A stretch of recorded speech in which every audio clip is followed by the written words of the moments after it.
శ్రేష్టమైన ఈ సాయంకాల సమయమున క్రీస్తు యొక్క ప్రభావములో ధర్మశాస్త్రోపదేశకుడైన దేవుడు ఉపదేశమునకు ప్రధాన బోధకుడైన మోషే ద్వారా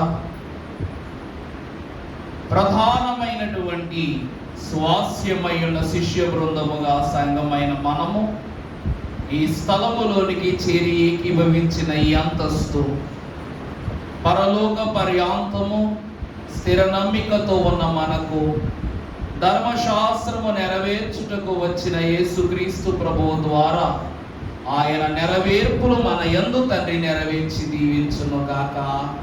ఆమేన్.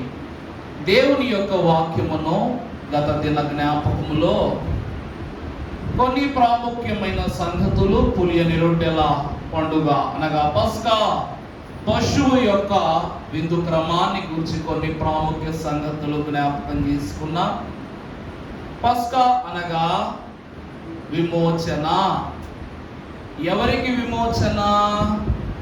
ఆనాడు ఇశ్రాయేలు ప్రజలకు, ఈనాడు వధువు సంఘమునకు క్రీస్తు అను పస్కా పశువు ద్వారా, పస్కా గొర్రెపిల్ల ద్వారా మనకు విమోచన. ఆనాడు వారి గొర్రెపిల్ల ద్వారా ఐగుప్తు నుండి విమోచన జరిగింది. కానీ యేసు క్రీస్తు ప్రభువు వారి ద్వారా సర్వలోకమునకు విమోచన జరిగినట్లుగా దినాలను జ్ఞాపకం చేసుకున్నాం. ఈ దిన వాక్యాంశము 13వ అధ్యాయము పూర్తి అధ్యాయ పాఠాన్ని క్లుప్తమైన వివరములతో జ్ఞాపకం చేసుకుందాము.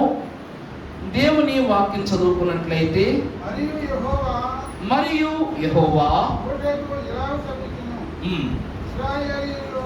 ఇశ్రాయేలీయులు మనుషుల యొక్కయు పశువుల యొక్కయు ప్రథమ సంతతిని అనగా ప్రతి తొలిచూలు పిల్లను నాకు ప్రతిష్ఠించుము.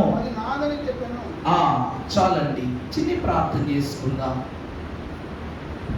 మహత్కార్యములు చేయు నిమిత్తము కార్య సాధకుడై ఇశ్రాయేలు జనాంగముల మధ్యలో వెలసిన పూర్ణ రక్షణ ప్రభావానికి స్తోత్రము. ఈ దిన ఆరాధన ద్వారా సాతాను తంత్రముల నుండి మమ్మలను తప్పించినట్లు, ఐగుప్తు దేశము యొక్క అపవాది యత్నముల నుండి ఇశ్రాయేలుల ప్రయాణ ఆరంభములోనికి తీసుకుని వచ్చిన మీరు ఈ దిన ప్రాముఖ్య సంగతులను వాక్యము ద్వారా మీరు మాకు బయలుపరచుమని, ఎన్నటికీ వాడబారని వాక్య పదముల చేత మమ్మలను తృప్తిపరచుచున్న జీవవాక్య బోధకుడైన యేసు నామమున మిక్కిలి వినయముగా బ్రతిమలాడి వేడుకొనుచున్న మా ప్రియ పరలోకపు తండ్రి, ఆమేన్. తండ్రి తన వాక్ ఫలము చేత మనందరినీ తృప్తిపరచి దీవించును గాక. దేవ వాక్యమును ఆలకించుటకు ప్రభు సన్నిధిని చేరిన వారలారా, ప్రభువైన యేసు క్రీస్తు ప్రభువు యొక్క జననము ఎంతో ప్రత్యేకము. ఉదయకాలం మీకు ఒక మాట చెప్పాను. పూర్తి వాక్య భాగం అంతయు అనగా యేసు క్రీస్తు ప్రభు వారి కాలము వరకు 4 భాగాలు. మొదటిది ప్రవచనము, జన్మ, శిలువ, పునరుద్ధానం, ఆరోహణము. ఈ 5 ప్రాముఖ్యమైన విషయాలు క్రీస్తులోనే జరిగిపోయాయి. ఇక జరగనవుకున్నటువంటి 2 సంగతులు సంఘారోహణము, ఆ తరువాత క్రొత్త ఆకాశము, క్రొత్త 1000 ఏండ్ల స్వీయ పరిపాలనలో భాగము. ఈ 2 క్రమములు విశ్వాసి పరిపూర్ణముగా జరిగిస్తే దేవుని ధర్మశాస్త్రము యొక్క విధులన్నీ కుమారుడు నెరవేర్చినట్లే ప్రభు అంటున్నారు. నిన్నటి దినమున ప్రభువైన దేవుడే ఈ పస్కా గొర్రెపిల్ల ద్వారా, దానిని ఆచరించుట ద్వారా కలగబోవు ప్రధానమైన సంగతులను బోధించారు. కానీ ఈ దినమున ప్రభువు సెలవిస్తున్నటువంటి మాట ఏమిటంటే, ఐగుప్తు దేశము యొక్క తొలిచూలును, ఇశ్రాయేలు యొక్క తొలిచూలును, పశువులను అన్నియు నావే అని ప్రభువు సెలవిస్తూ ఉన్నారు. మీరు చూస్తున్నారు లేదు? వాటన్నిటిని మీరు నాకు ప్రతిష్ఠించుము అని దేవుని వాక్యము సెలవిస్తుంది. అసలు ప్రతిష్ఠితము అంటే ఏంటి? బలి అంటే ఏంటి? ప్రతిష్ఠించబడటం అనగా, బలి అనగా రెండు అర్థాలు. ప్రతిష్ఠించుట అనగా దేవునికి అందించుట లేక దేవుడు కోరుకొనుట. ఉదాహరణకు యేసుక్రీస్తు ప్రభువును, జనించిన ప్రభువును మహాభక్తుడైన సిమెయోను యొద్దకు తీసుకుని వెళ్ళి ఆలయములో ప్రభువును ప్రతిష్ఠించుకున్నారు. సమూయేలు మహాభక్తుని కూడా తండ్రి అయిన దేవుడి ఆలయములోనే ప్రతిష్ఠించుకున్నారు. అనగా దేవునికి సమరూపముగా వారిని నిలువబెట్టుకుని తన కావలి వానుగా, తన స్వకీయ జనముగా ఏర్పరచుకున్నట్టు ఏ ప్రతిష్ట. అర్థమవుతుందా అండి? ఇప్పుడు దేవుడు నీకు కావాలి కాదు, దేవుడికి నువ్వు కావాలి. అది ప్రతిష్ఠింపబడటం అంటే. అర్థమైందండి? మన పెద్దవాళ్ళు ఒక మాట అంటారు, మనము కావలసిన వస్తువులు మనకు వస్తాయి, కానీ మనల్నే కావాలనుకునే కొన్ని విషయాలు ఉంటాయి. నాకు బంగారం అంటే ఇష్టం, డబ్బులు అంటే ఇష్టం, బంగ్లాలు అంటే ఇష్టం, కార్లు అంటే ఇష్టం. వీటన్నిటి విషయంలో మనం అతిశయపడతాం. కానీ నువ్వు వద్దు వద్దు అంటున్నా కూడా నువ్వే కావాలని వెనకబడి వచ్చే విషయాలు ప్రతిష్ఠితమైన విషయాలు. దేవుని వాక్యములో పరిశుద్ధ సంఘమైనటువంటి మనకు ప్రభువు ఇశ్రాయేలు జనాంగమును స్వకీయ జనాంగముగా, అంటే జనకుని ఇష్ట జనము. ఇశ్రాయేలీలు ఎవరంటండి? జనకుని ఇష్టజనము. వారు ప్రతిష్ఠింపబడిన వారు కనుక తనకు ఇష్టము కాని జనమును ఈ దరికి రానివ్వడనైగా రాశారు. కనుక నాకేమి కొదువ, నాథుడు నాతో ఉండా. ఈ 13వ అధ్యాయము మొత్తము 3 భాగాలుగా విభజన చేశారు పరిశుద్ధులు. మొదటిగా ప్రతిష్ఠింపబడుట. మొదటి భాగం ఏమిటండి? ప్రతిష్ఠింపబడుట. ఎవరిని ప్రతిష్ఠించుట అనగా ప్రథమ సంతతిని, పశువులలోనైనా బిడ్డలలోనైనా వారికి కలిగిన దేనిలోనైనా కూడా మరి తొలిచూలు అంతస్తును దేవుడు ప్రతిష్ఠితముగా కోరుకుంటున్నాడు. రెండవది ఏమిటనగా జ్ఞాపకము చేసుకొనుట. రెండవ అంతస్తు ఏమిటండి? జ్ఞాపకము చేసుకొనుట. దేనిని అనగా దైవ క్రియలను, దైవ జ్ఞానమును, దేవుడు చేసిన మేలులను జ్ఞాపకం చేసి 430 వత్సరముల సుదీర్ఘ శోధన ప్రయాణమును దాటి దేవుడు ఈ కార్యముల ద్వారా రామశేషు నుండి ప్రయాణము ప్రారంభిస్తున్న వారు దేవుడు మేళ్లను జ్ఞాపకం చేసుకుంటూ కనాను చేరాలి. అంతే కదండి? మనం ఇక్కడి నుంచి రాజమండ్రి వెళ్ళాలి. 11 గంటలకి, అంటే రాత్రి 11 గంటలకు ప్రయాణం పడింది మనకి. ఖచ్చితంగా వెళ్ళాలి. అప్పుడు ప్రయాణం ప్రారంభం నుండి చివరి వరకు మనం ఎలాగా ఉంటాం చెప్పండి? ప్రభువా ప్రభువా ప్రభువా జాగ్రత్తగా చేర్చినైనా, జాగ్రత్తగా చేర్చినైనా, జాగ్రత్తగా చేర్చి. ఒక చిన్న పురుగైనా మీద పడినా మన గుండంతా బెదిరిపోయి, ప్రభువా నాయనా ఈ దోమలు కానీ, ఈగలు కానీ, జంతువులు కానీ, వాహనాలు కానీ ఏమీ కూడా నా ప్రయాణానికి ఏం కాకూడదు, ఆటంకంగా ఉండకూడదు. నువ్వు నాతో ఉండు ప్రభువా, నా బండి వెనక సీటు మీద నువ్వే కూర్చో ప్రభువా. ఒక రోజు అంటే పల్లంటి వెళ్ళాను నేను, గుర్తుందో లేదో, సంస్కారం ఇచ్చేవాడు. అంతరంగ క్షమించాలి. మధ్యరాత్రి ఆరాధన రేపు గుడ్ ఫ్రైడే అనగా మన ఆలయానికి ఆఖరిలో ఇచ్చాను నేను. ఇచ్చినప్పుడు పల్లంట్లకు వెళ్ళేసరికి మొట్టమొదటి పల్లంట్లు వెళ్ళాను. తిరిగి వస్తుండగా నేను ఒక్కడనే బండి మీద ఉన్నా. వెళ్తున్నా. ఆ ఏరియా అంతా దొంగల ఏరియా. పైగా రోడ్లు కూడా ఎట్లా ఉంటాయంటే ఎలా పెడితే అట్లా ఉంటాయి. రోడ్లు ఎత్తు పల్లాలు. మనం అసలే భయం వేస్తే స్పీడ్ పెట్టేస్తాం. అందరికి ఉండేటువంటి భయం కదండి, ఎవరు ఎక్కడి నుంచి వచ్చేస్తారు, ఎవరు ఎక్కడ బండి ఆపేస్తారు అని. ఏం చేస్తాం? తొందరగా వెళ్ళిపోవాలని వేగంగా తోలేస్తాం. అందులోనూ ఒక్కళ్ళమే ఉన్నాం కాబట్టి ఇంకా వేగంగా వెళ్ళిపోవటం. అలా వెళ్ళిపోగానే వాళ్ళ అమ్మ మీరు 7 గంటలకు సిద్ధంగా ఉండండి, వాళ్ళు 8 గంటలకు మేము సిద్ధమయ్యామని చెప్పారు. అలా ఉండేసరికి తిరిగి ప్రయాణమై వెనక్కి వస్తున్నప్పుడు గుండంతా భయం పట్టుకుంటుంది. ఏం చేయాలో తెలియక ఇయర్ ఫోన్స్ తీసి చెవులో పెట్టుకున్నాను. ఏం చేసుకున్నా? చెవులో పెట్టుకొని ప్రభు పాటోడు పెట్టేసుకున్నా. పాట పెట్టుకుని గబ్బ గబ్బ గబ్బ గబ్బ అని తోలేస్తుంటే నా వెనక సీటు బరువుగా ఉందన్నమాట. నా వెనక సీట్ ఎలా ఉందండి? బరువుగా ఉందన్నమాట. బరువు ఉండేసరికి వెనకాల సాతానుడు ఉన్నాడు. భయం, గుప్పంత భయం వచ్చేసి ఈ భుజం మీద ఎవరో చేయి వేసి నిమ్మళించు అని అన్న పదం నాకు ఎంత పాట వినబడుతుంది చెవులో, కానీ మనసులో ఏమనిపిస్తుంది? నిమ్మళించు, కంగారు పడవుతున్నా. అంతే తోడుతూ మన నామవరం సంస్కారం రాజమండ్రి దాటి మోరంపూడి జంక్షన్ దాటి 10 కిలోమీటర్ల లోపలికి వెళ్ళి అక్కడ సంస్కారం వచ్చేసరికి మన ఆరాధన 10 గంటల ప్రారంభమైతే నేను 11 గంటలకి ఇక్కడికి వచ్చాను. పాటలు స్థుతులన్నీ అయిపోయాక 11 గంటలకు వచ్చాను. అది ఇంకా భయంకరం. అప్పుడు అనిపించింది అనమాట ఒకటే మాట, మన ప్రయాణములో నీ రాకపోకలయందు నీ దేవుడైన యెహోవా నీకు తోడై ఉన్నారు. అందుకే ప్రభువు మనల్ని ఎంత జాగ్రత్తగా మన ప్రయాణం ఆరంభింపజేశారు. ముగింపు వరకు కూడా ప్రభువు మనతో ఉన్నారని మనం ఏం చేసుకోవాలి? జ్ఞాపకం.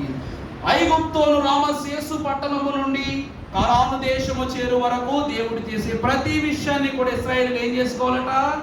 జ్ఞాపకం చేసుకోవాలి. రెండవ విషయము జ్ఞాపకం ఉంచుకున్నట. మూడవదిగా చూస్తే దైవ కార్యములను అనుభవించుట. మూడవది ఏమిటండి? దేవుడు చేసిన కార్యములను అనుభవముగా వారు పొందుకొనుట. ఈ 3 ప్రధానమైన విషయాలను జ్ఞాపకం చేసుకుందాం. మొదటిగా ప్రతిష్ఠించబడుట. దేవుడు అడుగుతున్నాడు, ఐగుప్తు యొక్క తొలిచూలును, పశువులను, ఇశ్రాయేలీల తొలిచూలును అన్నిటినీ మీరు నాకేం చేయాలి?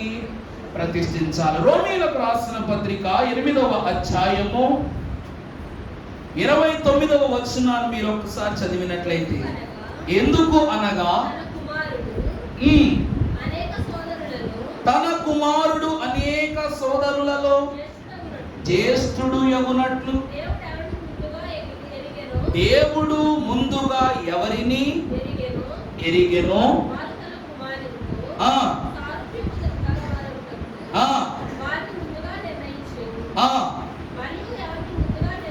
ఎవరిని నిర్ణయించెనో పిలిచెను.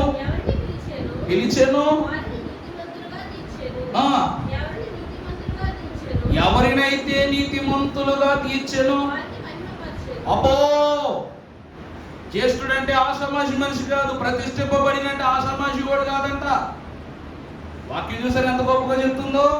ప్రతిష్ఠింపబడిన వాడు, దేవుడు ప్రతిష్ఠించుకున్న వాడు ఎవడయ్యా అంటే, మొదటిగా దేవుడు ఎరిగినవాడు, దేవునిని ఎరిగినవాడు. ప్రతిష్ఠించబడిన వారికి ఉన్న మొదటి దేవుని ఏమిటంటే, వాడు బాగుగా దేవునిని తెలుసుకున్న వ్యక్తి. ఆ తెలుసుకున్న వ్యక్తి క్రీస్తులో సమానముగా ఎంచబడిన వాడంట. జ్యేష్ఠుడంటే ఎవరండి? జ్యేష్ఠుడంటే ఎవరంట? క్రీస్తుతో సమాన హక్కు సంపాదించుకున్న వాడు జ్యేష్ఠుడు. చాలా గొప్ప విషయమే. మూడవది ఏమిటి అంటే, మొట్టమొదటిగా నిర్ణయింపబడిన వాడు. జ్యేష్ఠుడంటే ఎవరమ్మా? నిర్ణయింపబడిన వాడు.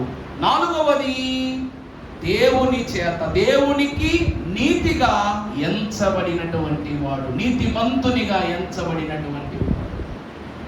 నిజం చెప్పనమ్మా మీకో మాట, యాకోబు గురించి చాలా బాగా చదువుకుంటాం, కానీ తన అన్నైనటువంటి ఏషావే చాలా బాగున్నాడు తెలుసా? వాక్యములో మీరు ద్వితీయోపదేశ కాండాన్ని ఒకసారి చదివితే అక్కడ ఒక గొప్ప మాట ఉంటుంది. తన అన్నైనటువంటి ఏషావుకు ఎర్రటి భూమిని స్వాస్యంగా ఇస్తాడు సెయేరు మన్యములో. ఆ మన్యము గుండా ఇశ్రాయేలు ప్రజలు ప్రయాణం చేస్తుంటే ప్రభు అంటారు, మీరు ఆ దేశము మీదగా వెళుచున్నప్పుడు నీ అన్న స్వాస్యమును మీదగా మీరు వెళుతున్నారు కనుక నీ అన్న అనుమతి లేకుండగా, నీ అన్న అనుమతించకుండగా, వంశీకుల యొక్క ప్రమేయము లేకుండగా ఒక్క చుక్క నీరు తాగటానికి లేదు, ఒక పండు కోసుకుని తినటానికి లేదు, అది నాది ఇది నాదని వంతులు వేసుకుంటానికి లేదు. ఎందుకంటే నీకు ఎంత భాగ్యాన్ని ఇచ్చాను, అలాగే నీ అన్నకు కూడా నేను ఒక భాగ్యాన్ని ఇచ్చాను. ఈ సెయేరు మన్యము, ఈ ఎర్రటి భూమి నీ అన్న సొత్తు. ఇశ్రాయేలు ప్రజలు ఇది నాది అని ప్రతి దేశాన్ని వారు గుప్పెట్లో తెచ్చుకున్నారు, కానీ ఏషావుకు దేవుడు ఇచ్చిన స్వాస్యాన్ని ముట్టుకోలేకపోయారు. అక్కడ నీళ్లు కావాలంటే డబ్బులు ఇచ్చే కొనుక్కోవాలి, ఆహారం కావాలని డబ్బులు ఇచ్చే కొను, అంతే తప్ప మేము ఇశ్రాయేలీలము మమ్మల్ని దాటి ఎవరైనా గెలవగలరా అని కయ్యానికి పోతే దేవుడు ఏం చేస్తాడంట, నీ అన్న స్వాస్యాన్ని ముట్టుకుంటే నేను ఊరుకోను అన్నాడు. దేవుడు ఎవరిని బాగా ఉంచాడంటే ఏషావు సంతానాన్ని బాగా ఉంచాడు. వాళ్ళకి నిప్పులు లేవు, తిప్పలు లేవు, బాధలు లేవు, యుద్ధాలు లేవు. యుద్ధాలు, బాధలు, ఆకలి దప్పికలు, ప్రయాణాలు చేసింది 12 గోత్రాల వారి. అర్థమవుతుందా అండి? ప్రభు అంటున్నారు, ప్రభువు వాళ్ళని దీవించి వెళ్ళలేస్త అనుకున్నారా? ఎవరినైతే దేవుడు నిర్ణయించుకుంటాడో వాడిని నీతిమంతులు చేసేస్తాడు. ఎవరినైతే, 4వ విషయము, ఎవరిని ఆయన నీతిమంతునిగా ఎంచి చూపిస్తాడో వారిని మహిమపరుస్తారు. ప్రతిష్ఠింపబడిన వాడు అనగా మహిమపరచబడిన వాడు. 5 విషయాలు వచ్చాయి చూసారా? ప్రతిష్ఠితం అంటే ఏంటి? మొదటిది, క్రీస్తు ప్రభువు చేత, దేవుని చేత నిర్ణయింపబడిన వారు, నువ్వే నా వాడివి అని. రెండవది, నిర్ణయింపబడిన వారు క్రీస్తుతో సమాన హక్కు సంపాదించుకుంటారట. మూడవదిగా, వారే నీతిమంతులుగా ఎంచబడతారట. 4వదిగా, వారేమవుతారట, దేవుని యొక్క అంతస్తు చేత మహిమపరచబడతారట. ఇదే జ్యేష్ఠుల యొక్క అంతస్తు. అందుకే జ్యేష్ఠత్వం చాలా గొప్పది. ఒక్క పూట బొమ్మ కోసం జ్యేష్ఠత్వాన్ని అమ్ముకున్న ఏషావు యొక్క గతిని, స్థితిని గమనించాలి. దేవుడు ఏషావుకి ఎన్ని దీవెనలు ఇచ్చినా కూడా ఒక దేశాన్ని ఏషావుకి ఇచ్చాడు, కానీ సకల దేశాలు ఇశ్రాయేలీయుల యొక్క హస్తగతము చేశాడు తండ్రి.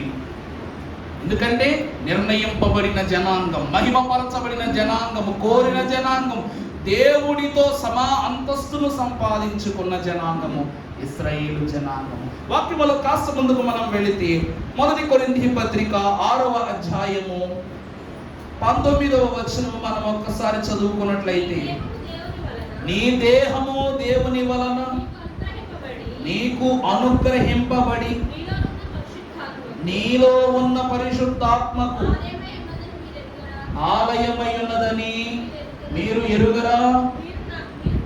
మీరు మీ సొత్తు కారు, విలువ పెట్టి కొనబడిన వారు. అర్థమైందా అండి? జ్యేష్ఠులంటే ఎవరు అనగా దేవుని విలువ చేత కొనబడిన వారు. జ్యేష్ఠులంటే ఎవరండి? దేవుని విలువ చేత కొనబడిన వారు. నిజం చెప్పనా? పాత నిబంధన, కొత్త నిబంధన, ఆదాము గారు జ్యేష్ఠుడు. ఆ తరువాత దేవుని కుమారునిగా యేసుక్రీస్తు ప్రభువుగా జ్యేష్ఠత్వం వర్తించింది. ఆదాము కోల్పోయాడు, దేవుడు ఎవరికి ఇచ్చాడంట? యేసు ప్రభువుకి ఇచ్చారు. కయ్యోను, హేబేలు, కయ్యోనికి రావలసిన హక్కు, అంతస్తు తండ్రి మొర ద్వారా మరణించినా కూడా హేబేలును దేవుడు జ్ఞాపకం చేసుకున్నాడు.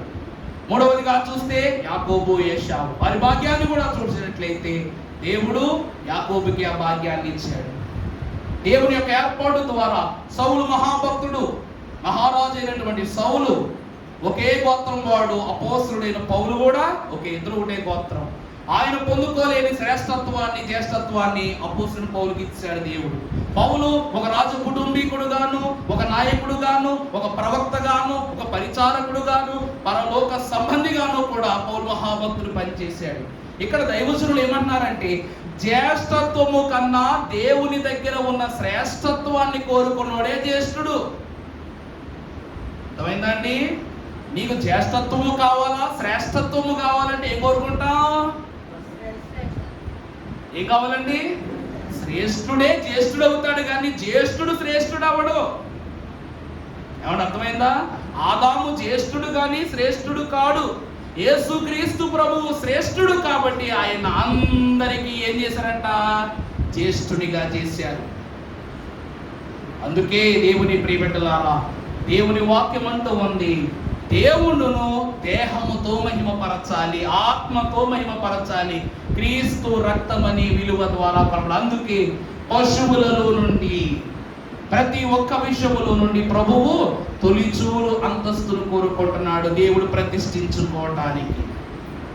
తర్వాత మరొక మాట కూడా మనం చూస్తే కీర్తనల గ్రంథం 100వ అధ్యాయం 3వ వచనం మనం చదివితే అక్కడ ఒక మాట ఉంది జ్యేష్ఠుని గురించి.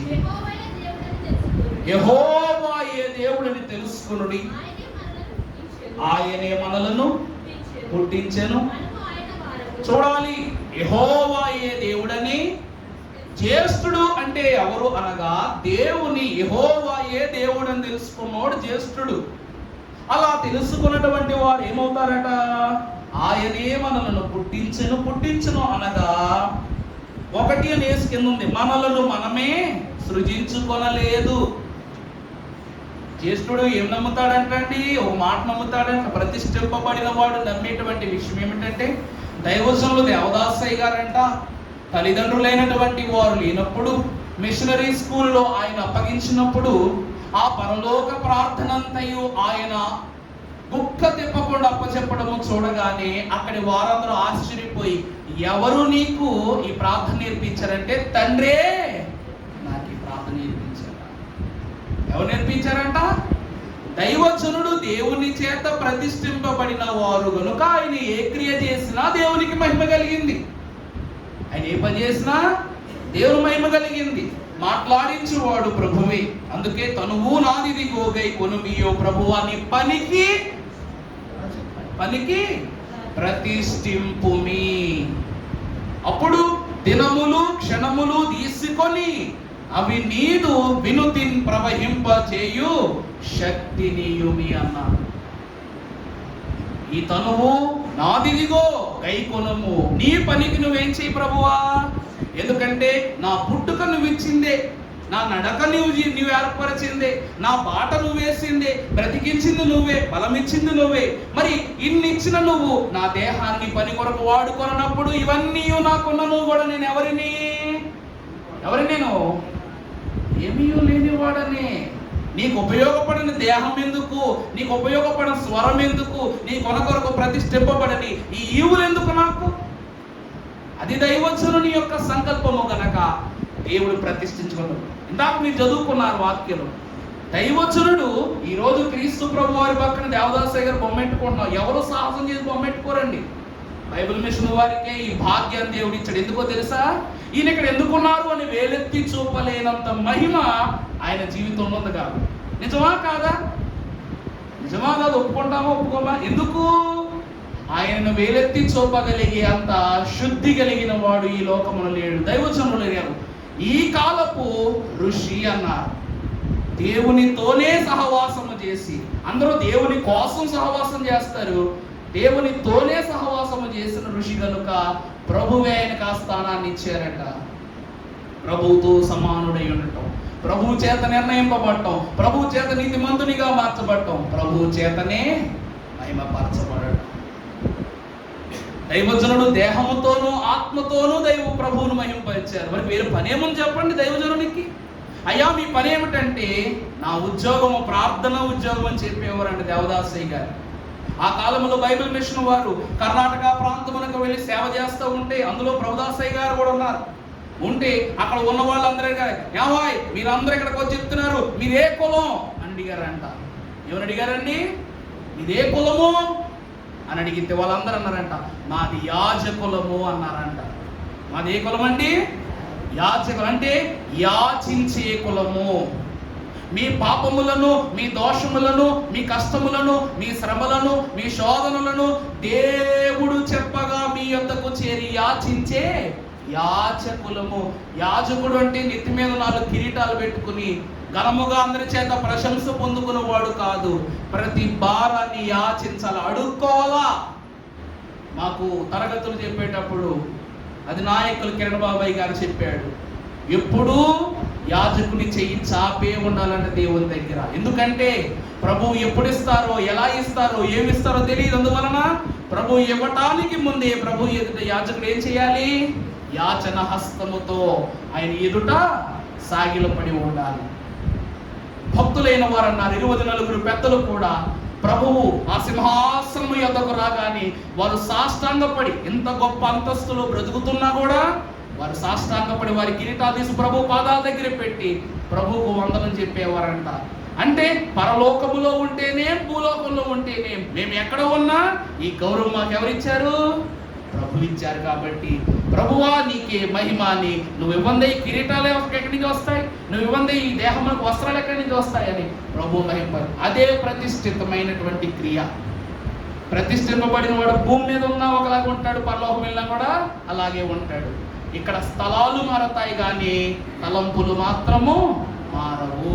అలాంటి వారిని ప్రభు కోరుకుంటున్నాడు. అర్థమైందా అండి? ప్రతిష్ఠింపబడుట. తర్వాత మనం కొంచెం ముందుకు వెళ్తే సంఖ్యాకాండము 3వ అధ్యాయం 13వ వచనం చదువుకున్నట్లయితే, ఐగుప్తు దేశములో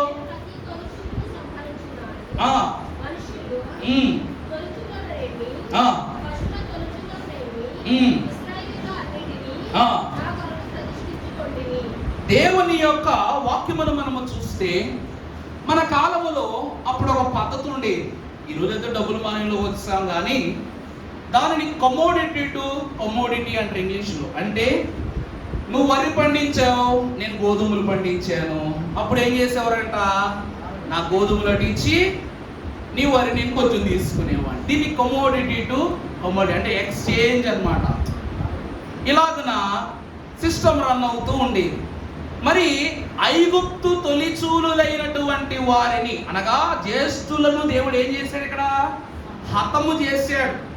మరి హతము చేసినప్పుడు దీనికి తగ్గ వెల రావాలి కదా, రావాలా వద్దా అండి? ఆ వెలకు తగినట్లుగా ఇశ్రాయేలీల జ్యేష్ఠులను ప్రతిష్ఠించుకున్నాడంట.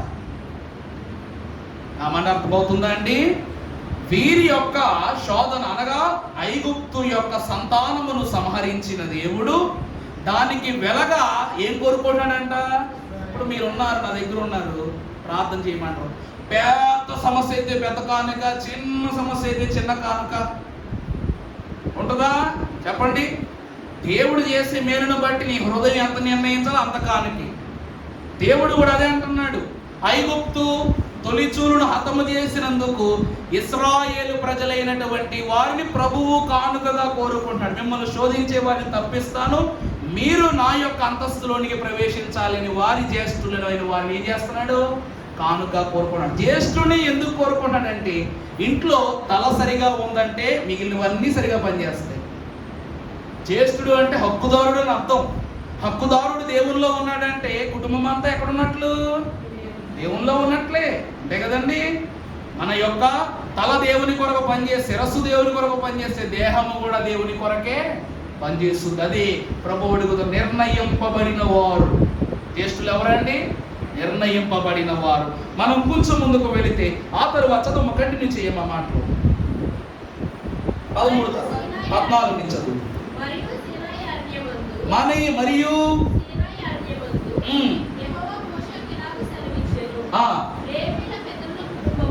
లేవీయుల పితరుల కుటుంబములను ఒక నెల మొదలుకొని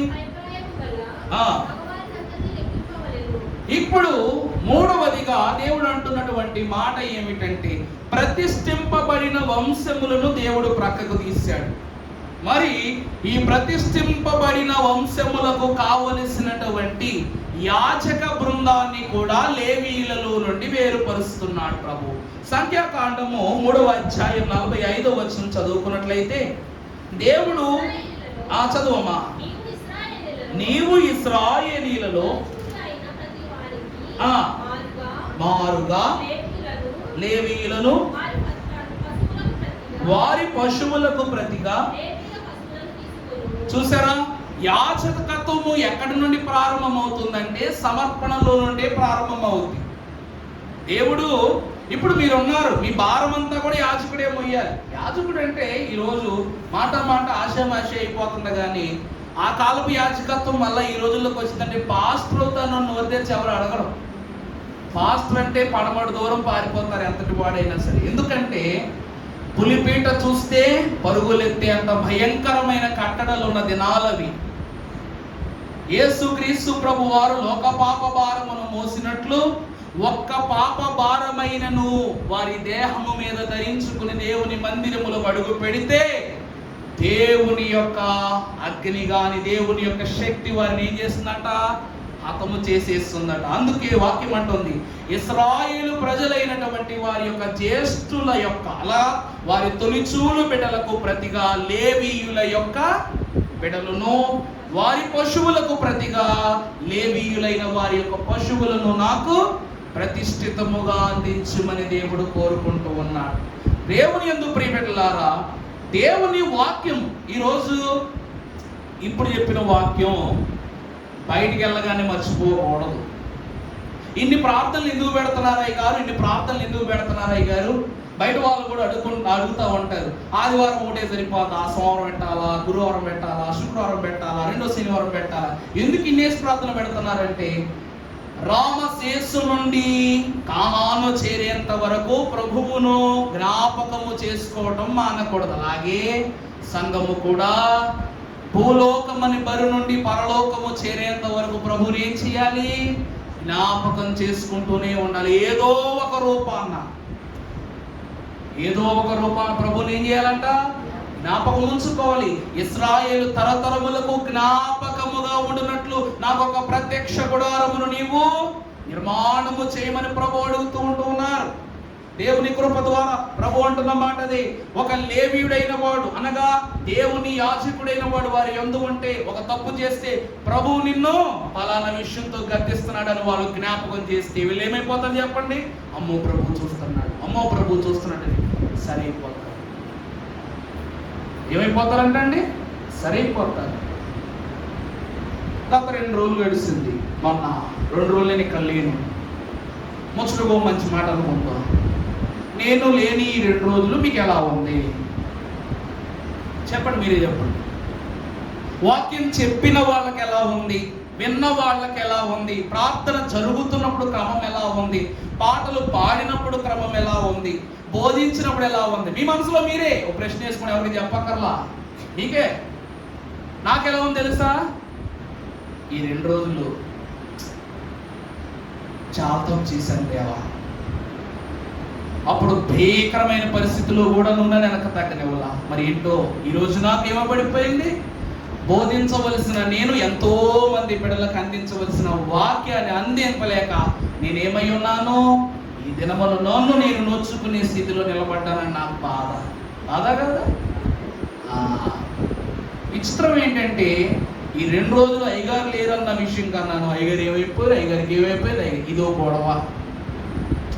నిజమే కదండి. రాలేకపోతే పలు కారణాలు, ఆరోగ్యాన్ని బట్టో, ప్రయాణాన్ని బట్టో, ఫలానా ఏ ప్రార్థనలు బట్టో, ఎక్కడికి వెళ్ళిపోయారు, ఏమైపోయారు, మాకు ఒక మాట కూడా ఇవే ఈ విషయంలో ధ్యానించవలసిన క్రమము, చేయవలసిన అనుసరణ అన్నీ కూడా ఏమైపోతాయి? చిక్సాగైపోతాయి. ప్రభు వాక్యం అంటున్నది, లేవీయులైన వారు సరైనటువంటి దారి నడిపించువారు. ఇప్పుడు మోషే మహాభక్తుడు ఉన్నాడు. అయ్యా, నేను నోటి మాంజ్యం గలవాణ్ణు, నేను నిలబడలేను బాబా, నేనేం చేయలేను, ఫరో ముందు నిలబడలేను, నాకు అంత శక్తి లేదు, నాకు అంత బలము లేదని మోషే దారి తప్పుతున్నప్పుడు బలంగా ఎవరినిచ్చాడు దేవుడు? లేవీయుడు, గనుడు, ప్రధాన యాజకుడై ఉన్న అహరోనును దేవుడు మోషేను నడిపించడానికి ఇచ్చాడు. అనగా మోషే అనే ఈ అంతస్తు దేవుని జ్యేష్ఠునికి ప్రతిగా అహరోనును దేవుడు ఏం చేశాడంట? ప్రతిష్ఠించుకున్నాడు. అలాగుని ప్రతి జనాంగమునకు ప్రతిగా లేవీయులను అనగా అహరోను కుమారులను ప్రతిష్ఠించుకున్నాడు. ఇదే ప్రతిష్ఠితమైన అంతస్తు. మన వాక్యములు కాస్త ముందుకు వెళదాం. దేవుని వాక్యము మనం చూసినట్లయితే పరిశుద్ధ గ్రంథములు కంటిన్యూ చేయమ్మా, మాట కంటిన్యూ చేయి. 14 వచ్చి చదువమ్మా. నిర్గమాకాండం 13-14 నుంచి.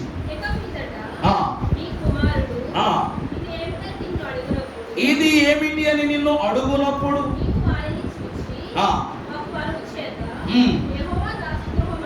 దాసగృహమైన అవును. తరువాత ఫరో మనలను పోనీయకుండా తన మనస్సును కఠినపరచుకొనగా యెహోవా మనుష్యుల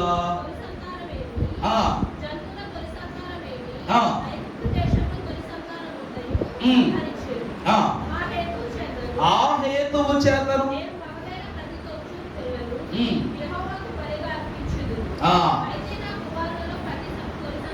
ప్రతి తొలి సంతానము చాలు. ప్రభునందు ప్రియబిడ్డలారా, రెండవ భాగ్యము జ్ఞాపకం చేసుకొనుట. ఈ 430 సంవత్సరాల శ్రమను ఒక్క పక్షములోనే దేవుడు తీసేశాడు. ఇది జ్ఞాపకం చేసుకోవాలి. నిన్నే చెప్పానుగా ఒక మాట, చీకట్లో బ్రతుకుతున్న వాడికి ఒక చిన్న నిపురవ ఏం పుట్టిస్తుందంట? ఆశ పుట్టిస్తుంది. అప్పుడు ఆ చీకటిని అంతటిని మర్చిపోతాడు. అంతే కదండి. చీకటి గదిలో బ్రతుకుతున్న, చీకటి జీవితంలో బ్రతుకుతున్న వాడికి నేనున్నాను అన్న ఒక ధైర్యం ఏం పుట్టిస్తుందంట? ఆశ కలిగిస్తుందంట. ప్రభువు కూడా 430 సంవత్సరాల ఈ చీకటి జీవితానికి ఇదిగో నేను యెహోవాను, ఉన్నవాడను, అనువాడనై ఉన్నానని వారికి చెప్పు అని మోషేతో సమాచారం పంపగానే కొండంత బలం వచ్చేసింది. ఏమొచ్చేసిందంట? కొండంత బలం వచ్చేసిందట. మొదలు పెట్టారు. ఇప్పుడు ప్రభువు మాతో ఉన్నాడు, ప్రభువును జ్ఞాపకం చేసుకుంటూనే ఉన్నారు. ఎప్పుడైతే ప్రభువు తెగుళ్లను పుట్టించడం ప్రారంభించారో ఇంకా బలమైన కార్యాలు జరిగిపోతున్నాయి. మహాభక్తురాలు, గరురాలైనటువంటి మోషే యొక్క అక్క, చెప్పండి ఎవరు? మిరియాము. ఇవేం చేసిందంట? ఒకరోజు ఎర్ర సముద్రము దాటగానే ప్రభువు యొక్క కార్యాలు జ్ఞాపకం చేసుకోవాలని ఆ పాట ఎత్తుకుందండి. ఏమని? ఇశ్రాయేలు సైన్యమునకు ముందు నడచిన దైవమా, నేడు మాతో కూడా నుండి మమ్ము నడిపించుమా. ఈ పాట ప్రకారం దైవజనులు గొప్ప మాట అన్నారంట. మిరియాము ఆదినమున స్తోత్ర కీర్తన పాడుతూ వీరిని నడిపించినప్పుడు పరమ భక్తుడైనటువంటి దైవజనుడికి ప్రభు ఒక మాట చెప్పారంట. మిరియాము మొదటి లేవి ప్రధాన యాజకురాలు. మిరియాము ఎవరంటండి? స్త్రీ యాజకురాలట. ఆ వంశములో అహరోను పని పడుతున్నాడు, దేవునిలో పనిలో ఉన్నాడు. తన యొక్క అక్కైన మిరియాము దేవుని పనిలో ఉంది, మోషే దేవుని పనిలో ఉంది. వీళ్ళందరూనంట దేవుని మహిమపరుస్తుందో వాళ్ళు సముద్రాన్ని అంత ఆనందంగా దాటుకుంటూ వెళ్ళిపోతున్నారు. దాటిన తర్వాత అమ్మయ్యా అనుకోకుండా మళ్ళా మిరియాం కూడా ఏమెత్తిందంట? స్తుతి కీర్తన ఎత్తిందంట, దేవుని మహిమపరుస్తూ. భక్త జనమా, దేవుని సంగమా, గమనించండి. జ్ఞాపకము ఏ స్థలములోనే జ్ఞాపకం చేసుకోవాలి. ప్రభువును మర్చిపోతారేమోనని ఎర్ర సముద్రం దాటిన తర్వాత మారో యొద్ద నీటిని మధురం చేసి మళ్ళా జ్ఞాపకం చేశాడు దేవుడు. ఆ తరువాత వారి ఆహారములను మన్నాను కురిపించి మరలా ఆకాశ భోజనాన్ని పెట్టి జ్ఞాపకించుకునేలా చేశాడు ప్రభు. పస్కా పశువును వధించి ఆ రక్తము ద్వారా వారి గడపలకు పొట్టేల రక్తమును వ్రాయగా రావలసిన తెగుళ్ళన్నీ ఆ దేశం తప్పించి వారి గృహాల మీద తప్పించి ప్రభువుని అంతస్తును జ్ఞాపకం చేసుకుని చేశాడు. వాక్యములు మనం ప్రత్యేకంగా చూస్తే 16వ చదువమ్మా. బహు బలము చేత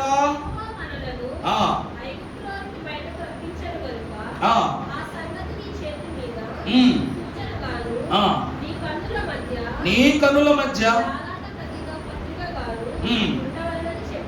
చాలండి. ప్రభునందు ప్రియబిడ్డలారా, ఇశ్రాయేలు ప్రజలు కొన్ని విషయాలు జ్ఞాపకం చేసుకుంటున్నారు. ఏంటి తెలుసా?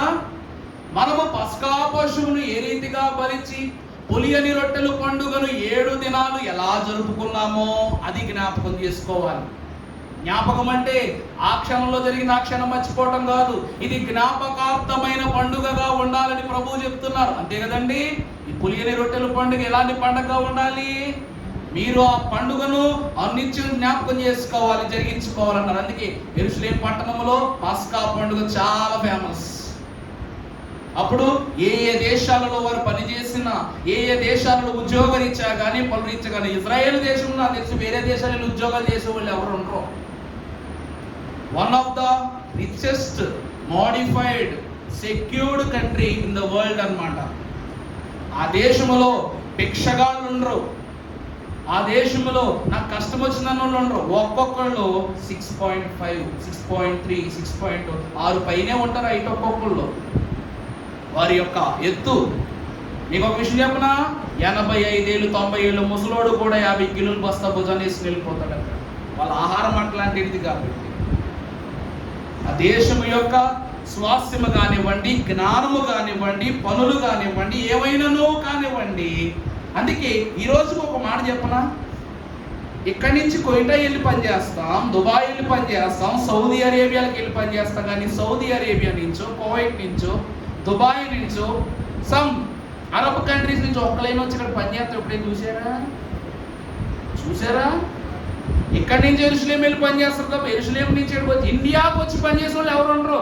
ఇండియా నుంచి వెళ్ళి పని చేయాలి. అంటే దేవుడు ఇశ్రాయేలీలను విడిచిపెట్టలేదు, ఇష్మాయేలీలను విడిచిపెట్టలేదు. ఈ రోజుకి ఆ రోజుకి నానాటికి కూడా సకల దేశములు దేవుని జనాంగము. దేవుడు ఇశ్రాయేలును దీవించాడు. అలాగని చెప్పేసి ఇష్మాయేలు సంతానం విడిచిపెట్టాడా? వాళ్ళకు గొప్ప భాగ్యాన్ని ఇచ్చాడు. చూడండి, ఎక్కడైనా చూడండి, మనుషులు, లోకము, సర్వ దేశములు ఆ దేశాల ముందు తల ఒగ్గవలసిందే. కారణం ఏమిటంటే దేవుడు అంత వృద్ధినిచ్చాడు కాబట్టి. వాళ్ళు ఎడారిలో బతికినా వాళ్ళ గొంతు మాత్రం ఎండిపోదు. నీళ్ళు లేని చోట ఉన్నా దప్పిక మాత్రము కొనరు. మనకు ప్యూర్గా నీళ్ళు ఉన్నా కూడాను దాంట్లో దాహం వేసింది. ఎండలో బ్రతుకుతున్నా వారి దేహాలకు కానీ అనారోగ్యాలు కానీ ఏం కలగడాలు ఉండవు. ఒకవేళ ఏ ఎర్త్క్వేక్ వచ్చినా, హరికేన్స్ వచ్చినా కూడాను ఇని ఫ్రాక్షన్ ఆఫ్ వీక్స్లో మొత్తం సరైపోద్ది. అదే మనకు భూకంపం వస్తే సంవత్సరం దాకా కూడా ఆ చోటు బాగోదు. నేను తగ్గించి చెప్పట్లా, దేవుని కాపుదల ఉంటే జరిగే విషయాలు చెప్తున్నాను. ఎందుకంటే వాళ్ళు ఏ చిన్న విషయం వచ్చినా ప్రభువు జ్ఞాపకం చేసుకుంటారు, దేవుని జ్ఞాపకం చేసుకుంటారు. ఇష్మాయేలు కూడా విడిచిపెట్టలా. నా తల్లిని దేవుడు ఏమని చెప్పాడు చెప్పండి? హాగరును ఒకటే చెప్పాడు దేవుడు దేవదూతను పంపించి, నువ్వు తిరిగి నీ యజమానురాల దగ్గరికి వెళ్ళిపో, నీ బిడ్డను వారి సంతానాన్ని నేను కాపాడతా, నేను వారిని పోషిస్తానని చెప్పాడు. ఇశ్రాయేలు పోషించే దేవుడే ఇష్మాయేలుని కూడా పోషించాడు. దేవుడు వాక్యం చూడండి ఎలా ఉందో. ఎవ్వరిని కూడా దేవుడు విడిచిపెట్టాడు. దేవుడు పక్షపాతి కాదు. అందుకే వారు జ్ఞాపకం చేసుకున్నారు, వీరు జ్ఞాపకం చేసుకున్నారు. అందుకే దేవుడు ఇరువురిని జ్ఞాపకం చేసుకున్నాడు. వీరు 7 దినాలు చేసిన పస్కా పండుగను జ్ఞాపకం చేసుకున్నారు. అలాగే సంఘము కూడా కొన్ని విషయాలు జ్ఞాపకం చేసుకోవాలి. రాకడ చేరబోయే సంఘం. ఇశ్రాయేలు వేరు, మనం వేరు కాదు. వాక్యములో మనం కాస్త ముందుకు వెళ్ళినట్లయితే పరిశుద్ధ గ్రంథములో నుండి కొరింథీయులకు రాసిన మొదటి పత్రిక 11వ అధ్యాయం 24వ వచనం మనం చూసినట్లయితే,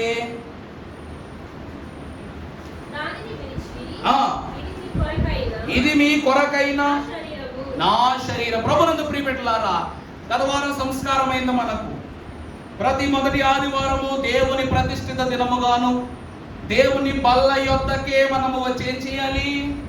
విందు తీసుకోవాలి. కొంతమంది అంటారు ఏమని? అభిషేకం ఉన్నా లేకపోయినా సరే నేను విందు ఇచ్చేస్తాను అంటారు. అభిషేకం ఉన్నా లేకపోయినా సరే పర్లేదు, క్రమం చేసి ఇచ్చంటారు. అవన్నీ పద్ధతి కాదు. దేవుడు కనుడైన యేసుక్రీస్తు ప్రభువారు కొండ మీద వారికి ఆహారం పెట్టారు, తోనెలోనూ ఆహారం పెట్టారు, గృహంలోనూ ఆహారం పెట్టారు. కానీ దేవుడే బల్ల వేసి, ప్రభువే రొట్టె చేసి, ప్రభువే ద్రాక్షరసం సిద్ధపరచి, ప్రభువే వడ్డం చేసి, ప్రభువే విందందించిన ఆ విందు మాత్రము ప్రత్యేకమైన విందు. ఈ విందును ఎవరు పడితే వాళ్ళు ఇవ్వకూడదు, ఎలా పడితే అలా తీసుకోకూడదు. ఆరాధన చేయకుండా విందు తీసుకున్నామని దీవెన ఉంటుందా? ఈ క్రమము చొప్పున జరిగేది. అదే బల్ల యొద్దకే, దేవుని బల్ల యొద్దకే వచ్చి దేవుని మర్మాలను తెలుసుకుని అప్పుడు విందు పుచ్చుకోవాలి. అయ్యగారు ఏమని రాశారు? అందుకొను రొట్టెతో ఆయన శరీరము. రొట్టెతో ఏమందుకోవాలంట? ఆయన శరీరాన్ని అందుకోవాలంట. నువ్వు రొట్టె పట్టుకోవటం కాదు. నువ్వు పట్టుకున్నప్పుడు అందులో ప్రభు దేహం కనబడాలి తప్ప తిని బండారములు కనబడకూడదు. అలా పట్టుకున్నట్లయితే ఎందరూ ఎన్నో మార్లు 100 ఏళ్లలో ఎంచి ఏం చేసినా చెప్పండి, ఎంచి తినను బాధేం కాలేదు. వీళ్ళందరూ 100 ఏళ్ల నుండి దాన్ని ఉత్తి రొట్టెగా పూజిస్తే నీ ఒంట్లో బాధ ఏం కాదు, తరగదు అని వాక్యం అంటూ ఉంది. దేవ సంస్కృతి చేయవే మనసా పాట పాడుకుంటాం. ఒకసారి ఆ పాట బాగా పాడుకుంటే ఆ పాట చివరిలో ఆ కారణము చేయని ఉంటుంది.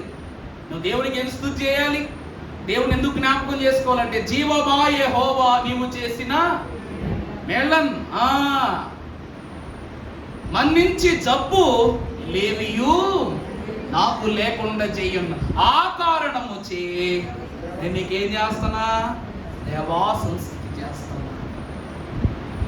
యవ్వనంబు పక్షిరాజు యవ్వనంబు వలనే క్రొత్త యవ్వనంబై వెలయునట్లుగా మేలిచ్చి నీదు భావము సంతుష్టి. అనగా పక్షిరాజు యవ్వనము వలన యవ్వనమును నిత్యము క్రొత్తదిగా మార్చి ఏ శోకములు ఏ వేదనలు లేకుండా నన్ను దీవించినావు కనుక ఆ కారణము చే నేనేం చేస్తున్నా నీకు అది నేను పామరుడునని నన్ను దూరం పెట్టకుండా, ప్రతిఫలంబులు పంపకుండా నన్ను దూరం పెట్టకుండా నన్ను నీవానిగా కైకొన్నావు కనుక ఆ కారణము చేరి నీకేం చేస్తున్నా. ఇవన్నీ జ్ఞాపకాలు కాదమ్మా, ఇవన్నీ జ్ఞాపకాలు కదా. ఆ కారణము చే ఎందుకు అంటున్నామంటే అనునిత్యము దేవుని జ్ఞాపకం చేసుకుంటున్నావు కాబట్టి ఆ కారణము చే నువ్వు దేవునికి ఏం చేస్తున్నావు, స్తుతి చేస్తున్నావు. వాక్యం అంటున్నటువంటి మాట చదువు. దేవుని బొల్ల యొద్దకు వచ్చినప్పుడు ఇది దేవుని దేహమని జ్ఞాపకం చేసుకోవాలి, ఇది క్రీస్తు రక్తమని జ్ఞాపకం చేసుకోవాలి, ఈ విందు ప్రభువుని జ్ఞాపకం చేసుకోవాలి. 7 దినాలు ఈ పస్కా పండుగ ప్రభువు ద్వారా కలిగిందని వారు జ్ఞాపకం చేసుకున్నారు. నువ్వు దేనిని విత్తుతావో దాన్నే కోస్తావు. ఇది ప్రభువు ద్వారా విత్తబడిన విందు కనుక పరలోకము చేరు వరకు ఈ పంట నేను తినాలి, ఈ పంట ద్వారా తృప్తిపరచబడాలి, ఈ పంట ద్వారానే 1000 ఏండ్ల విందులో పాలు పంపులు కలిగిన భాగ్యాన్ని దేవుడు నీకు ఇస్తాడు. ఇక్కడ విందు పుచ్చుకున్నప్పుడల్లా 1000 ఏండ్ల విందు గుర్తు రావాలంట. దేవదాసయ్య గారు అన్నారు ఈ మాట. అర్థమైందండి? ఇక్కడ విందు తిన్నప్పుడల్లా కూడా ఆయన నేను నీతో రేపు 1000 ఏళ్ళ విందులో ఉంటాను కదా ప్రభువా అని జ్ఞాపకం చేసుకోవాలంట. జ్ఞాపకార్థముగా ఉండే అధ్యాయం ఈ అధ్యాయం. ఆఖరిగా మనం వాక్యములోనికి వస్తే యెషయా గ్రంథం 58వ అధ్యాయం 13వ వచనం చదువుకున్నట్లయితే, ప్రియులారా నా విశ్రాంతి దినమున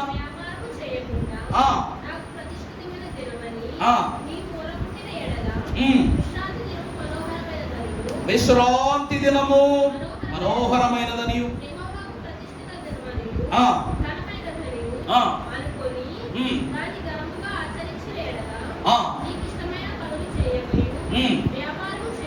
వ్యాపారము చేయకయు ఉండిన ఎడల. చాలండి ప్రభునందు ప్రియబిడ్డల. రెండవది ఆరాధన దినమును జ్ఞాపకం చేసుకుంటాం. పాడుకుంటాం మనం. ఆరాధన సమయము ఆచరింపవలయు ఏ రోజు కన్నా ఈ రోజే చాలా గొప్ప, చాలా అంటే చాలా గొప్ప. అన్ని దినాలకు రాజు ఆదివారం. ఈ దినమున ఎవరు దేవుల్లో ఉంటాడో వాడు రాజు అంతే. వాడు ఎంతటి వాడైనా రాజే, గొప్ప రాజు. ఇలాంటి రాజు కూడా కాదు. ఆ రోజు నువ్వు పరలోక రాజు అయిన ప్రభుతో కూర్చుంటావు, ప్రభుతో మాట్లాడుతావు, ప్రభువు నీ మాట వింటాడు, ప్రభు మాట నువ్వు వింటావు. మరి ఇలాంటి ఒక రోజును లోకములో డబ్బని, పనులని, ఏవేవో లోకకృత్య క్రియలని వాటన్నిటి ద్వారా బ్రతికేస్తే రాజుతో పాలు పంపులు కలిగే అవకాశం భూమి మీదే సంపాదించుకోలేను. పరలోకంలో సంపాదించుకో. ఏమన్నా అర్థమవుతుందా? నీ ఇంటి దాకా వచ్చినటువంటి అవకాశాన్ని ఇంటి దగ్గర ఉన్న నువ్వే పొందుకున్నప్పుడు ఎక్కడో దూరంగా ఉన్నటువంటి కాయని చూసి ఎందుకండి ఆశ? చేతికందే కాయనే మనం వదులుకుంటున్నాం కానీ దూరం ఉన్న కాయ కొరకు ఎందుకు ప్రయాస? వాక్యం అంటుంది అదే. ఆరాధన దినమున దేవుడు నీ దగ్గరికి వస్తున్నాడు, అప్పుడే ఆయన చూడడానికి నువ్వు రోట్లా. మరి ఎక్కడో ఉన్న దేవుడిని చూడడానికి ఎందుకు ఈ తప్పన? అందుకే విశ్రాంతి దినాన్ని ఏం చేసుకోవాలి? పరిశుద్ధంగా ఆచరించడం అంటే జ్ఞాపకం చేసుకునుట. తర్వాత దినవృత్తాంతముల గ్రంథము మొదటి దినవృత్తాంతములు 16-13.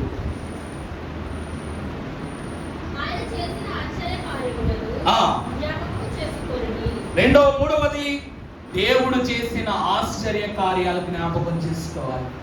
దేవుడు రోజు ఆశ్చర్యాలే చేస్తున్నాడు మనకి, అంతే కదండి.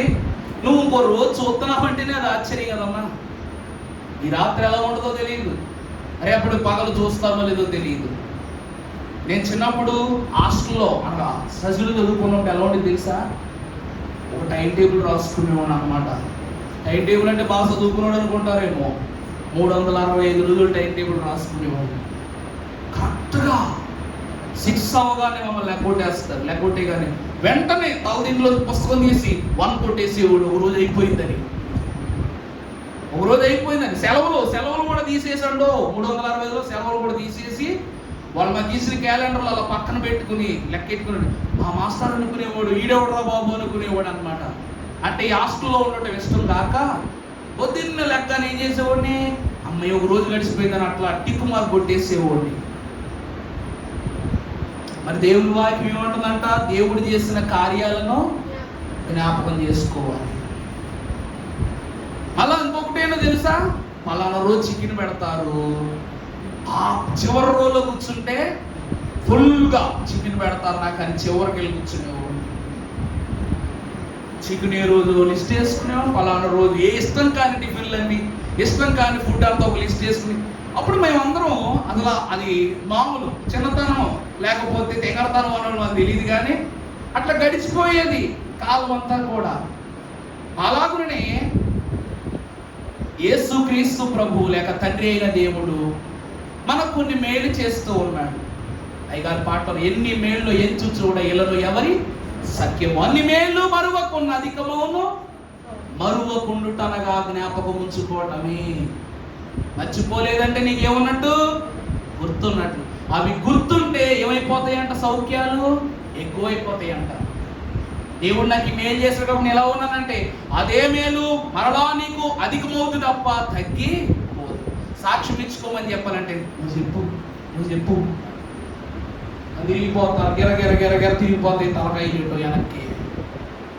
అంటే ఎవరైనా లెగుతున్నారా, వాళ్ళు లెగుతారా, లెగరా, లెగితే వాళ్ళు ఏం చెప్తారు, వెనకాల మనం ఏం చెప్పాలి. ఈ కొత్త సిరీస్ లోడ్ వచ్చినాయి ఏంటంటే, వాళ్ళు చెప్పే సాక్ష్యం కంటే మంద గొప్ప సాక్ష్యం కావాలంటే సాక్ష్యంలో కూడా మసాలాలు కారాలు యాడ్ చేసి చెప్పేస్తున్నారు కొంతమంది. సాక్ష్యంలో కూడా ఏం చెప్పేస్తున్నారు అంటే, వాళ్ళకు ఉద్యోగం వచ్చిందంటే మనకు రాలేదంటే ఫీల్ అవుతారేమో. వాళ్ళ అబ్బాయికి 10,000 శాలరీ అంటే మా అబ్బాయికి 15,000 శాలరీ వచ్చిందని అక్కడ కూడా గొప్ప వచ్చారు. నేను చాలా చోట్ల విన్నానండి, చాలా చోట్ల విన్నాను. వాళ్ళ అబ్బాయికి ఉద్యోగం వచ్చింది, 15,000 శాలరీ, అమెరికా వెళ్తున్నాడు అని చెప్పేసి అనగానేడు వాళ్ళ అబ్బాయే అని అమెరికా వెళ్ళేది, ఏమో కూడా వెళ్ళకూడదా, వెళ్తే వెళ్ళాలి. సాక్ష్యంలోనైనా ఈయన ఎక్కడ పంపించేయాలి, అర్జెంటుగా అమెరికా పంపించేయాలి. కాబట్టి జనాల దగ్గర మనం ఎక్కడ కూడా బెండ్ అవ్వకూడదు. కాబట్టి మా ఊడు ఇప్పుడే అమెరికా వెళ్ళిపోయాడు కంటే ముందు వెళ్ళిపోయాడు చెప్పేసి అంత అయిపోయింది. అట్లా దేవుని యొక్క సన్నిధిలో ఉండకూడదు. వాక్యం ఏమని చెప్తుంది, చదువు మాట.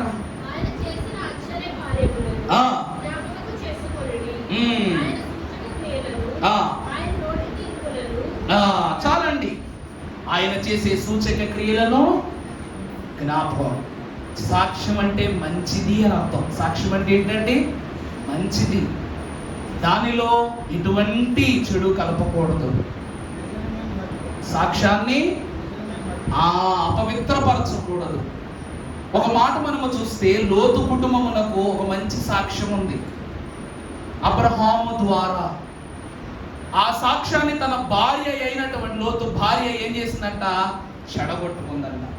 లోకాసు వార్త 17:32 ముగించేసుకుందాం అమ్మ, ఇంకా చివరికి 17:32 చదువమ్మా. లోతు భార్యను ఎందుకు, తన ప్రాణమును, లోతు భార్యను ఏం చేయాలంట, అర్థమవుతుందా అండి నా మాట, జ్ఞాపకం చేసుకోవాలి. ఎందుకంటే తన ప్రాణాన్ని ఎవడు రక్షించుకుంటాడు అంటే దేవుని కన్నా, దేవుని క్రియలు కన్నా, ఈ లోకము ద్వారా ఏర్పడిన ఈ ప్రాణము పైన పేర్చుకున్నటువంటి మక్కువ ఆమెను ఏం చేసింది చెప్పండి, ఉప్పు స్తంభముగా మార్చేసింది.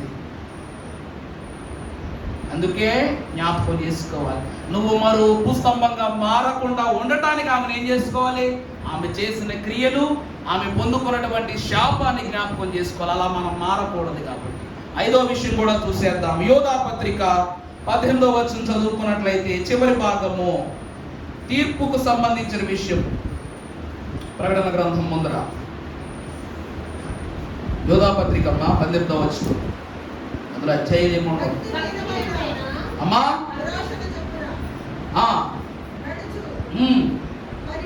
భక్తిహీనత వలన, భక్తిహీనమైన దురాశల చప్పున నడుచు పరిహాసకులు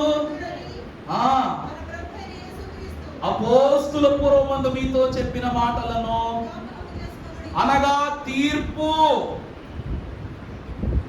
ఏం జ్ఞాపకం చేసుకోవాలంట, మనిషికి ముళ్ళుంటే కానీ మాటండో. మనిషికి ఏముండాలి, ముళ్ళు ఉండాలి. ముళ్ళు లేకపోతే మళ్ళీపోతాడంట లోకం వైపు.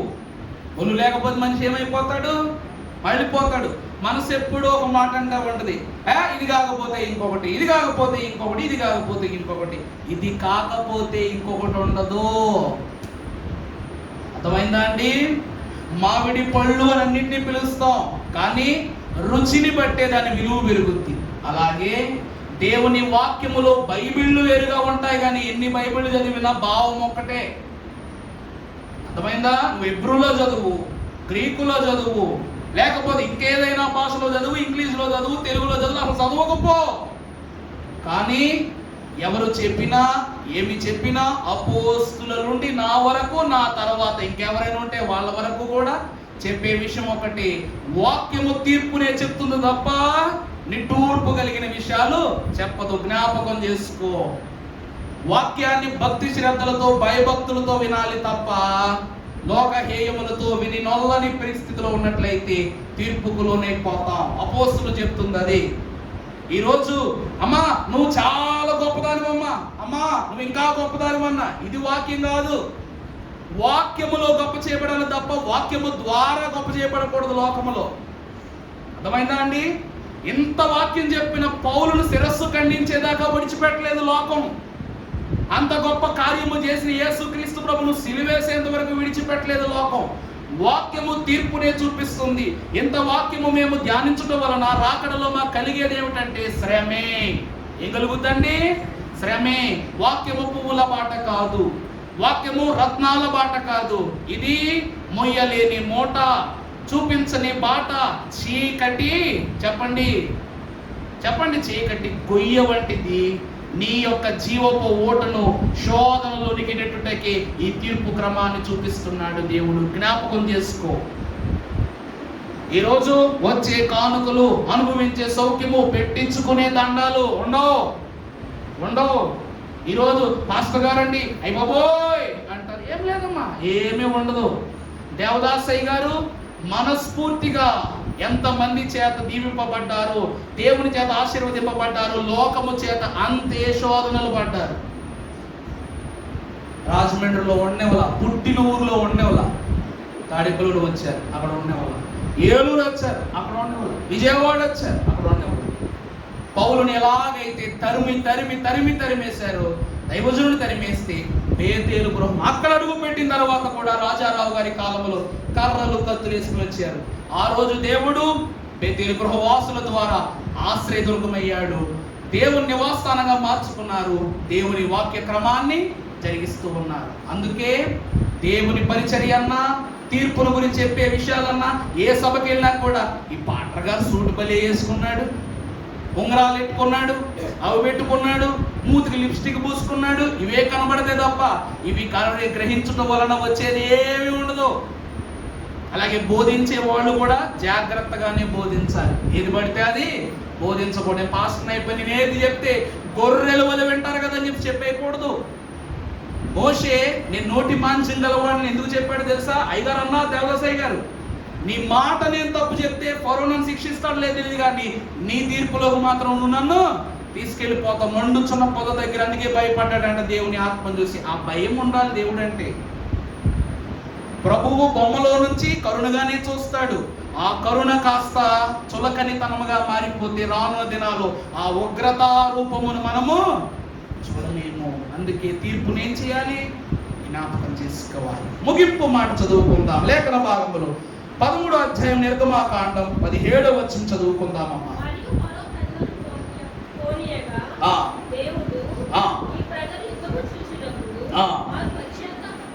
వారు పశ్చాత్తాపపడి ఫిలిష్తీయుల దేశము చాలండి. రామశేషు నుండి వీరి 7 దినముల సుదీర్ఘ ప్రయాణము తర్వాత సుక్కోతుకు వచ్చారు. సుక్కోతు అనగా పాక. సుక్కోతు అంటే ఏమిటండి? పాక. రాసుకోండి పదాలు. ఈ ప్రయాణములో వారు దాడుతున్న ప్రతి ఊరు యొక్క అర్థం రాసుకోవాలి. సుక్కోతు అనగా పాక. ఈ పాక యొక్క ఈ 3 నిబంధనలను దేవుడు కలగజేస్తూ, 3వదిగా దైవ కార్యాలను వారికి తెలియజేస్తున్నాడు.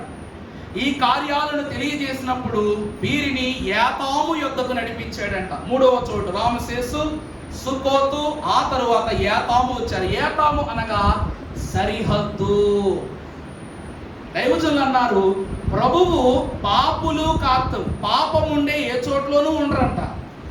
సరిహద్దు వరకు కూడా మోషే నడిపించుకొచ్చాడు. అక్కడి నుండి అగ్ని స్తంభము మేఘ స్తంభము వారికి ఆశ్రయమయ్యాయి. సరిహద్దు అంటే ఆ బోర్డర్ పొలిమేర. అక్కడి నుండి అగ్ని స్తంభముగా మేఘ స్తంభముగా దేవుడు ఇశ్రాయేలు ప్రజలు వెన్నంటే ఉన్నాడు. ఈరోజు కొంచెం ఆలస్యమే, దయచేసి ఏమనుకోవద్దు. దేవుని కృప ద్వారా మర్మాలు తెలుసుకోవడం తప్పేమీ లేదు. మీరు జ్ఞానవంతులు, గనులైపోయారు మీరు. మరి ఈ మర్మాలు కావాలన్నా కొన్ని మార్లు మనకు దొరకవు గనుక దేవుడు సరిహద్దుకు రప్పించాడంట. అక్కడి నుండి ఆయన కార్యాలు చేయటం మొదలు పెట్టాడు. మూడో విషయం ఏమని చెప్పాను నేను? దైవ కార్యం, మూడో భాగం అన్నమాట. ఏ కార్యం అంటే ఇప్పటి నుండి మోషే చేతిలో ఉన్న బాధ్యత దేవుడు తీసుకున్నాడు. ఇక్కడి నుండి అడుగు అడుగునా కూడా మోషేను దేవుడు బలపరుస్తూ, అహరోను బలపరుస్తూ, ఇశ్రాయేలు ప్రజలు ఎవరి కంటికి కనపడకుండగా పగటి వేళ మేఘ స్తంభమై, రాత్రి వేళ అగ్ని స్తంభమై తన కార్యాలను జరిగించడం ప్రారంభించాడు. 20వ వచనం కూడా చదివేయమ్మా.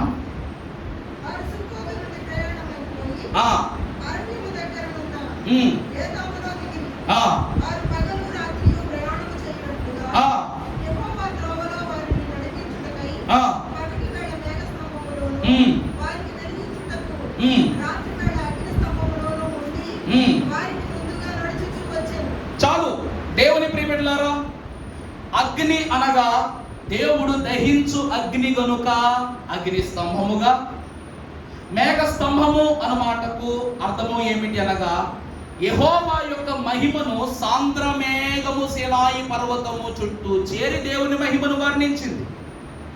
అనగా మేఘము లోపల భయంకరమైనటువంటి శబ్దాలు వస్తున్నాయి సినాయి పర్వతంలో.